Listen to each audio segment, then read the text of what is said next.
Bab 69. Tantangan dari kedua puncak. Harley Ye. Aku akan menunggumu di panggung Feng Yun. Keesokan harinya, suara seperti itu datang dari arah panggung Feng Yun di langit sekte Hang Yue. Akan ada pertempuran lagi di panggung Feng Yun. Tiba-tiba, terjadi keributan di gunung spiritual sekte Hang Yue. Mereka menantang Harley Ye lagi. Ada apa ini? Sejak murid magang ini datang ke sekte Hang Yue, tantangan datang tiada hentinya. Sepertinya orang yang menantang Harley Ye adalah Charlie Tang dari puncak Ren Yang. Dan pada saat ini, orang yang ditantang, Harley Ye, baru saja meletakkan piring di atas meja makan. Kakak, jangan pergi. Winston Hu menunduk dan mengerutkan bibirnya. Mereka sengaja menargetkanmu, anak muda. Jangan bertindak secara impulsif. Fendi Zhang juga menatap Harley Ye dengan cemas. Senior, pohon ingin diam tetapi angin tidak berhenti meniupnya. Harley Ye dengan lembut menyeka noda minyak dari sudut mulutnya. Kemudian perlahan bangkit. Dunia memang seperti ini.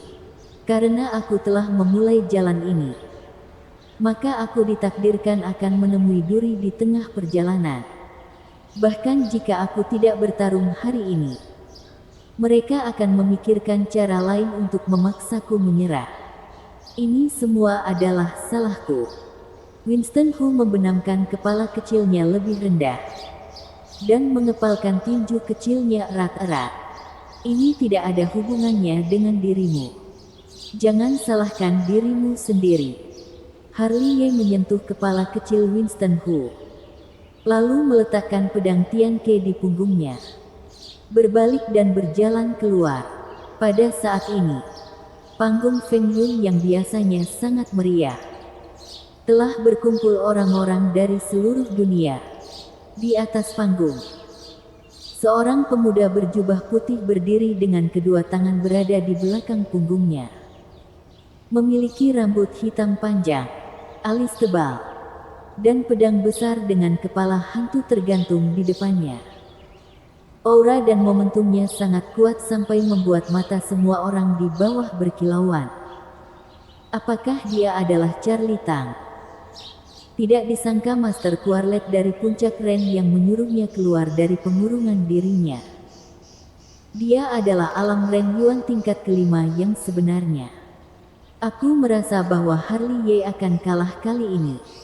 Mendengarkan seruan dari keempat arah, pemuda bernama Charlie Tang itu menarik napas dalam-dalam dan mengangkat dagunya lebih tinggi lagi, seolah-olah sedang menikmati pujian dari banyak murid. Tidak heran dia adalah murid yang diajar oleh seorang master. Dia bahkan terlihat lebih sombong daripada Heriki. Harley Ye sudah datang. Saat sebuah suara terdengar, mata semua orang beralih ke satu sisi. Di sana, Harley Ye, yang membawa pedang Tian Ke, berjalan perlahan saat ini. Ekspresinya tenang dan stabil, seolah-olah dunia sekitarnya tidak dapat menggoyahkan sosoknya yang lurus dan ulet bahkan jika terdapat badai lagi. Saat sedang berjalan, sosok gemuk bergegas keluar dari samping. Dan setelah diperiksa lebih dekat, itu adalah Brady. Ikuti aku. Brady bergegas, dan mau tidak mau menarik Harley Ye keluar dari sini. Apakah kamu begitu tidak percaya diri terhadapku? Apa yang kamu mengerti?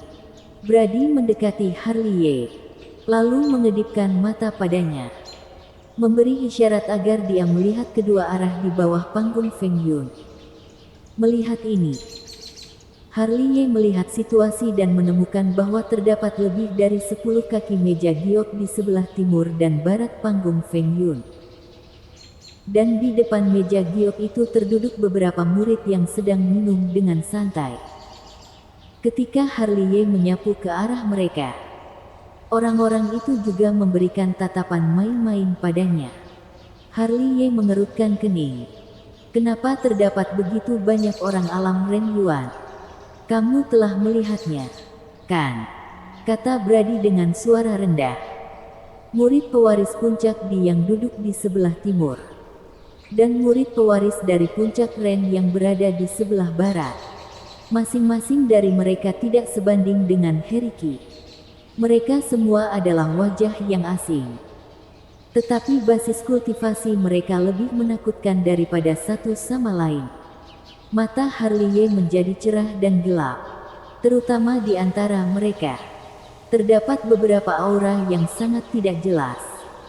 Dan jelas kultivasi mereka sudah akan mendekati alam Zen Yang. Mereka semua sedang mengurung diri untuk pelatihan sebelumnya.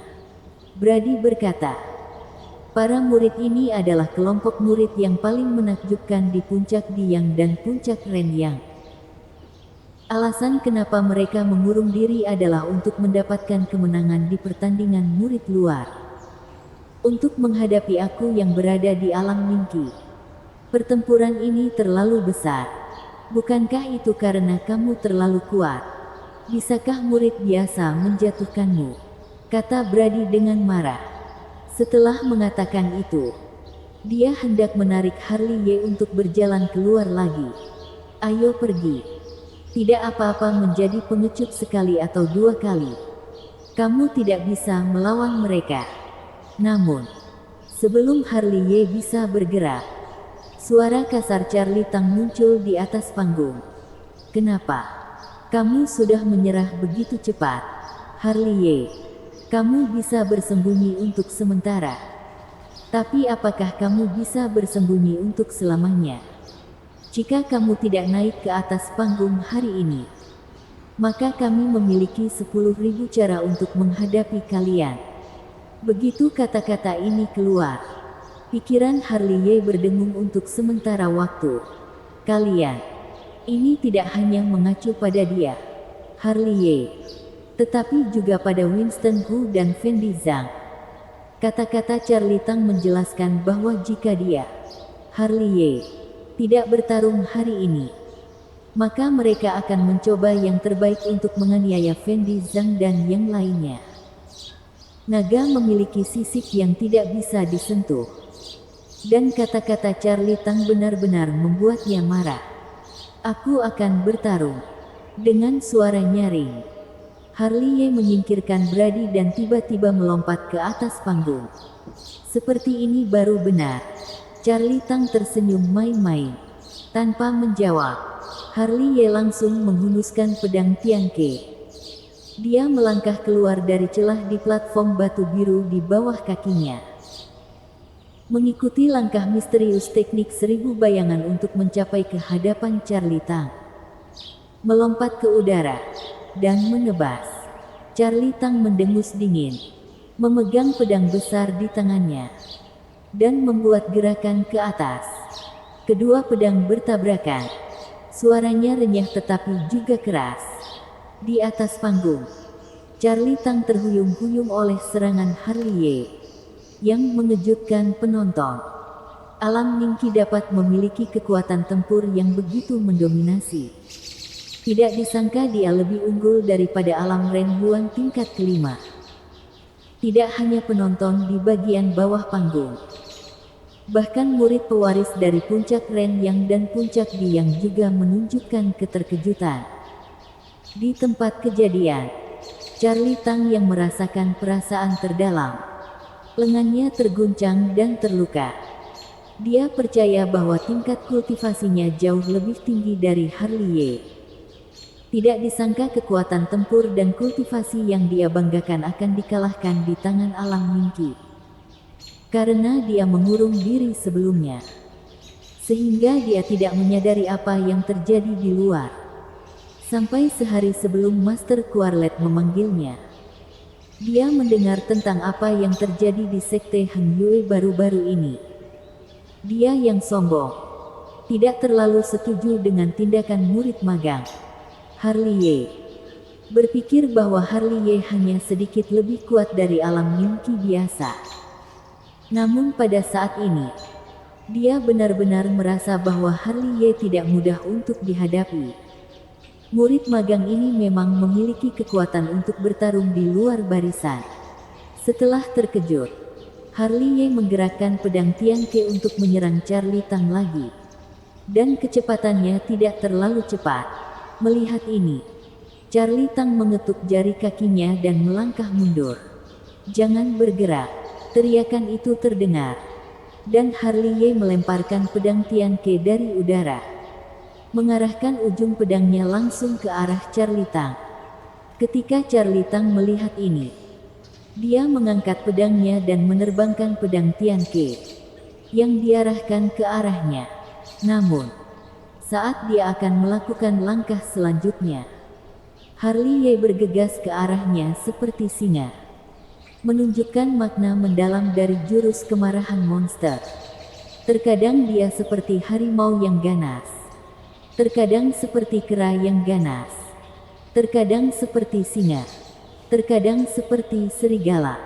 Setiap kali dia bergerak, itu akan disertai dengan raungan binatang. Aku mendengar bahwa Heriki pernah dikalahkan oleh gaya permainan Harley sampai tidak bisa membalikkan keadaan. Murid pewaris diam-diam berkomunikasi di depan meja giok di bawah panggung. Itu hanyalah teknik pertarungan jarak dekat yang paling dasar. Tidak disangka bisa sekuat itu. Tidak heran para adik seperguruan bisa dikalahkan. Di atas panggung, Charlie Tang terus-menerus meraung dan dikalahkan. Terdapat banyak jejak telapak tangan, kepalan tangan, dan kaki di tubuhnya. Charlie Tang adalah tingkat kelima dari alam Ren Yuan yang sebenarnya, tetapi tidak dapat mengeluarkan energi sejati yang mengalir di seluruh tubuhnya, karena Harley tidak memberinya peluang sama sekali. Setiap kali dia ingin menggunakan teknik rahasia, itu pasti akan diinterupsi oleh Harley dengan paksa. Seiring dengan raungan, Charlie Tang, yang telah dipukuli sepanjang waktu, dicengkeram dengan satu tangan oleh Harley, dan dibanting ke panggung pertempuran. Dan terdapat bentuk tubuh manusia di atas panggung yang keras. Ini adalah gaya permainannya yang biasa, dengan sikap paling buas. Sungguh merupakan kesenangan yang belum pernah terjadi sebelumnya untuk melempar seseorang yang mengaku dirinya sangat hebat. Charlie Tang meraung dengan histeris. Tetapi saat berikutnya, tubuhnya diangkat oleh Harley lagi. Dengan raungan lain, Charlie Tang terbanting ke panggung lagi. Seluruh organ internalnya dihancurkan, dan memuntahkan seteguk darah dengan setinggi satu kaki. Tidak peduli seberapa kuat basis kultivasinya, pada saat ini dia telah disiksa sampai setengah mati. Dia terlalu hebat. Sudut mulut para murid yang menyaksikan pertempuran berkedut. Aku bahkan belum pernah melihat Charlie Tang menggunakan teknik hitam. Tapi dia sudah dilumpuhkan oleh Harley. Benar-benar seperti seekor binatang buas. "Hei kamu, cepat berhenti!" Sebuah teriakan keras terdengar. Murid pewaris puncak Ren yang tidak bisa duduk diam lagi, dan naik ke atas panggung dengan pedang spiritual cahaya emasnya. Sialan, sungguh tidak tahu malu. Di bawah panggung, Brady berteriak dengan keras. Dalam duel, pihak ketiga dilarang berpartisipasi. Apakah kamu ingin mengabaikan aturan sekte Han Yue? Namun, teriakan marahnya tidak menghentikan murid itu. Sebaliknya serangannya menjadi cepat dan ganas. Pedangnya bergerak dan langsung menusuk ke arah tulang belakang Harley. Merasakan angin dingin datang dari belakang, Harley membuang Charlie Tang. Kemudian seperti seekor harimau melompat sejauh 3 kaki, dan bangkit kembali seperti singa. Darah berceceran. Serangan murid itu tidak mengenai Harley, tetapi menusuk ke tubuh Charlie Tang, yang terbang ke arahnya. "Pantas mati," kata murid itu dengan dingin. "Kamu lebih pantas mati lagi." Sebuah suara dingin menyapu angin dingin. Harley telah menerjang maju dan menggerakkan energi sejati di dalam tubuhnya. Kemudian ditempa secara ekstrim untuk menjadi energi sejati yang kemudian mengalirkannya ke jarinya. Ilmu satu jari matahari. Tunjuk Harley. Mungkin karena Harley menembak terlalu cepat, murid itu tidak sempat bereaksi karena dia tidak sengaja melukai Charlie Tang. Serangan Harley mengenai bahunya. Telapak petir. Harley tidak berniat memberinya kesempatan untuk bernapas. Telapak petir disertai guntur. Dia menyerang dengan kuat dan mengenai dada murid itu dengan kuat. Murid itu memuntahkan seteguk darah dan terhuyung mundur. Tinju mengguncang gunung. Menginjak langkah misterius teknik 1000 bayangan.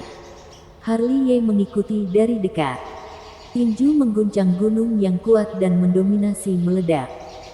Murid dari puncak Renyang yang belum memperoleh pijakan yang kokoh kembali terkena serangan lain. Bersambung.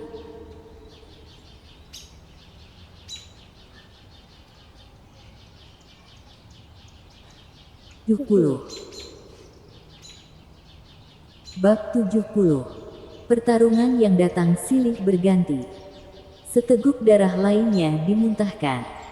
Dan murid itu terbang keluar dari panggung seperti karung pasir. Menghancurkan tanah sampai membuat lubang besar. Murid ini sudah dikalahkan. Ini terlalu cepat. Para murid yang menyaksikan pertempuran itu jelas masih belum bereaksi. Mereka tidak melihat kemegahan teknik hitam dan teknik rahasia yang mereka bayangkan. Atau lebih tepatnya, mereka tidak memiliki waktu untuk melakukannya. Harley telah 2 kali berturut-turut mengalahkan kedua murid pewaris dari puncak Renyang. Harley, kamu benar-benar pantas mati. Di sisi lain puncak Renyang, murid lain bergegas naik. Segel Huangsan. Murid ini sangat pintar. Mengetahui bahwa dia bukanlah lawan Harley. Jadi dia langsung mengerahkan segelnya. Aku saja telah mengalahkan alam Zen Yang. Apakah aku akan merasa takut padamu? Harley sangat kuat. Alih-alih mundur, dia menerjang maju. Dan telapak petir di tangan kirinya untuk menghancurkan segel Huangsan itu. Tangan kanannya meninju murid itu sampai melangkah mundur sambil mengerang. Teknik tanaman pengikat tubuh. Saat sedang melangkah mundur, murid itu dengan cepat mengeluarkan teknik lain dengan kedua tangannya. Segera, terdapat banyak tanaman merambat di atas panggung pertempuran. Seperti ular yang berkeliaran. Dan melilit ke arah Harley. Tak perlu dikatakan, murid ini adalah kultivator atribut kayu. Jika tidak, dia tidak akan bisa menggunakan teknik tanaman pengikat tubuh ini. Harley langsung mengeluarkan pedang Cixiao. Lalu menggunakan teknik 1000 bayangan. Dan memotong sulur yang terjerat dengan satu pedang. Menerjang ke depan murid itu dalam 2 atau 3 langkah. Kemudian mengangkat pedangnya ke atas. Teknik memasuki tanah. Melihat ini, murid itu menukik ke dalam tanah. Keluar. Dengan teriakan tajam. Harley melambaikan tangannya dan menggunakan teknik mengguncang gunung ke atas panggung.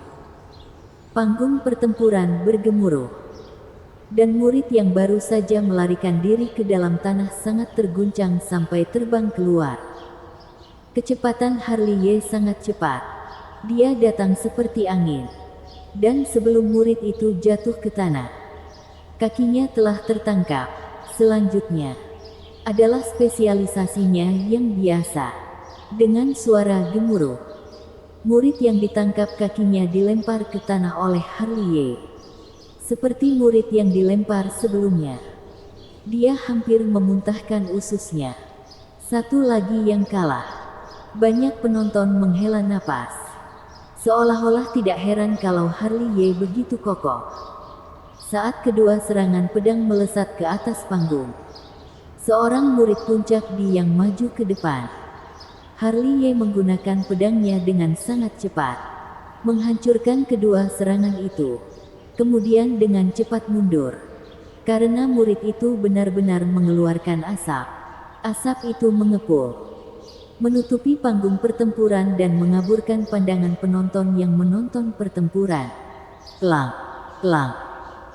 Hanya bisa terdengar suara-suara seperti itu datang dari panggung pertempuran yang diselimuti asap. Tak perlu dikatakan bahwa Harley dan murid itu sedang bertarung dengan sengit. Ini adalah kabut asap hantu. Tidak tahu apakah Harley dapat memecahkannya atau tidak. Aku mendengar bahwa kabut asap hantu ini telah menyebabkan banyak murid dengan kultivasi luar biasa menderita kerugian besar. Apakah ucapanmu benar atau tidak? Seiringan dengan suara raungan datang dari atas panggung. Diskusi di bawah panggung berhenti. Kemudian, sesosok berlumuran darah terbang keluar. Dan pada saat dia mendarat, dia jatuh pingsan. Sudahlah, tidak perlu dilihat. Dia pasti dilempar sampai setengah mati oleh Harley lagi. Segera, kabut asap hantu menghilang. Dan sosok Harley muncul di atas panggung. Dia terluka. Brady melihat darah di punggung Harley dan bekas pedang di bahunya dalam sekilas. Bunuh dia sampai mati.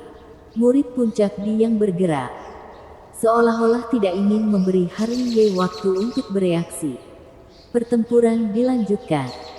Murid puncak di yang ini lebih kuat dari yang dibayangkan Harley. Dan yang terpenting adalah dia memiliki berbagai teknik rahasia. Membuatnya sulit untuk menghadapinya. Setelah membuat murid itu dilempar sampai mati, banyak luka muncul di tubuhnya. Bunuh dia. Seorang murid pewaris puncak Ren yang bergegas maju dan langsung mengeluarkan teknik rahasianya. Selanjutnya, murid pewaris puncak Ren yang dan puncak Di yang terus-menerus naik ke atas panggung. Semuanya menyerang dengan kejam.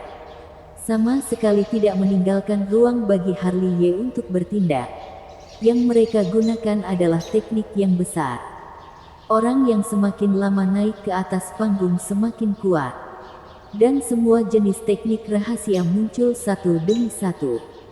Meskipun Harley memiliki kekuatan yang besar dalam pertempuran, namun dia juga tidak tahan dengan serangan dari begitu banyak orang yang terus-menerus datang.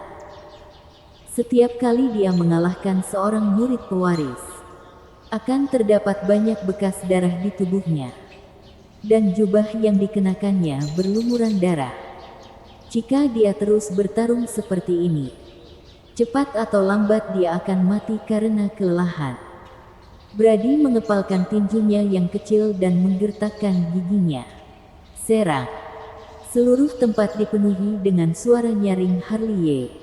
Dia terlihat sangat bersemangat, seperti seekor kecoa yang sulit untuk dimatikan. Vitalitasnya sangat kuat. Dia telah melumpuhkan beberapa murid pewaris di sepanjang jalan, tapi masih dapat hidup dan lincah. Dibandingkan dengan Harley, raut wajah murid-murid puncak Diang dan puncak Ren yang jauh lebih jelek. Mereka semua adalah murid kebanggaan dari masing-masing puncak, dan mereka memiliki harapan yang tinggi. Mana yang bukan yang terbaik, dan mana yang kultivatornya Harley dari alam mimpi. Situasi pertempuran di sini telah lama dilaporkan ke puncak Ren Yang dan puncak Diang. Sampah. Semuanya adalah sampah. Henry G sangat marah.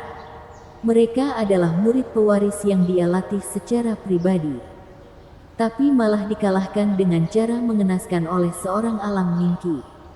Bagaimana mungkin dia tidak marah akan hal ini? Master Quarlet juga tidak jauh lebih baik. Mendengar laporan dari muridnya, dia juga sangat marah.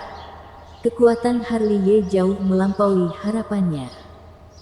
Dia mulai curiga apakah ini adalah sebuah keputusan yang tepat untuk membiarkan para murid pewaris keluar dari pengurungan mereka lebih cepat. Dibandingkan dengan Henry G dan Master Quarlet, Leiden Zong dari puncak Tian yang memiliki ekspresi yang luar biasa. Di puncak Tian yang terdapat sebatang pohon yang lehernya bengkok. Dia duduk di sana dengan tangan bersilang sambil mengutuk tanpa henti. Aku telah berlatih selama 100 tahun. Dan benar-benar sangat buta. Dia adalah seorang alang mingki. Bakat ini benar-benar sangat hebat. Mau tidak mau harus dikatakan bahwa dia sangat berpandangan luas.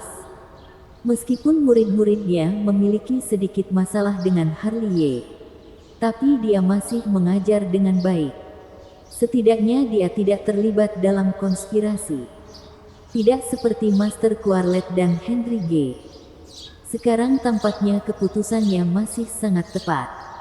Jika para muridnya diizinkan untuk bertarung dengan Harliye, entah berapa banyak yang bisa kembali.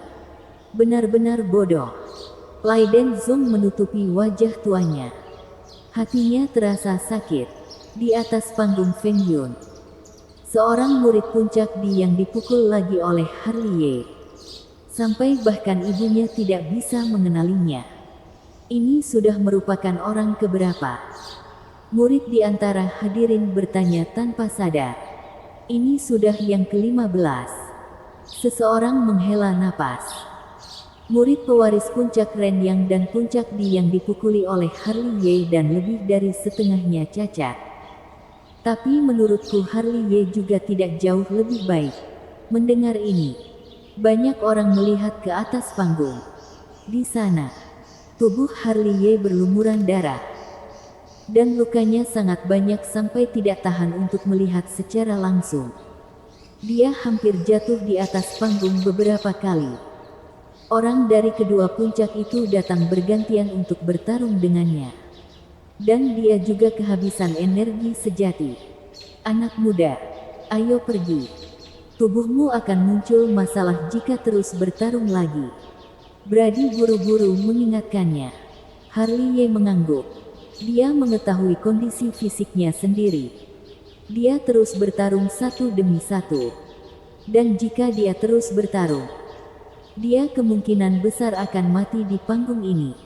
Terlebih lagi, orang yang berduel dengannya sebelumnya adalah murid pewaris dari alam Ren Yuan tingkat ke-5 hingga ke-7.